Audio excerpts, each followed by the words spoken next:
Images of hyperemotionality. Most home alone problem dogs get extremely emotional when their owners get home, some even get excitable when regular departure times approach. To supplant these emotionally overstimulating images, sit quietly for about 5 minutes before leaving, in the area where the dog will be left. No eye contact or speaking is allowed. Then, get up and go without looking at or speaking to the pet. At homecoming, enter quietly and ignore the dog until it quiets down completely. Then it is greeted happily, but briefly, away from the door of arrival.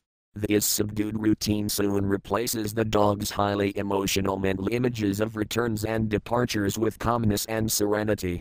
Here's the tough part for most all dog owners: when coming home the place is a mess. Pillows have been chewed, or the chair is tattered again, or a pile of poop graces the doorway, or some other problem is evident.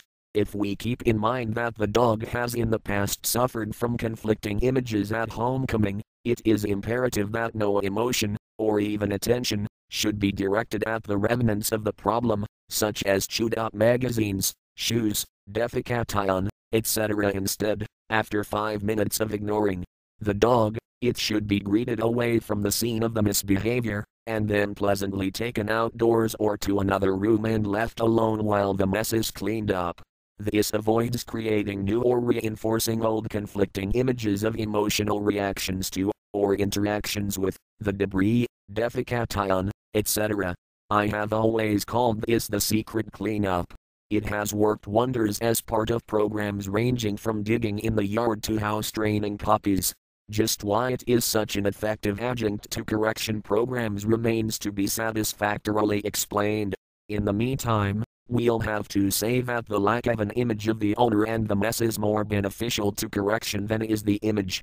The big picture. So, their island dogs think in images, and we can mold and change their behavior in hundreds of ways if we will think as they do. For instance, on the negative side, a setup whereby a car screeches to a stop, horn blaring, just as a dog starts toward the street from the sidewalk, then praising its retreat, is a valuable exercise in negative imagery. However, it must be repeated until the dog avoids the street when cars are not present, as well.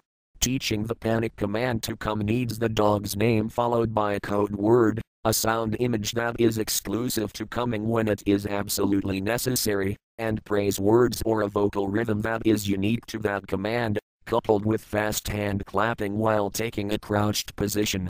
These combined, positive images can create a dog that will dependably respond to your code word and come to your praise. It is especially important to teach this command when the dog is out of sight, as well.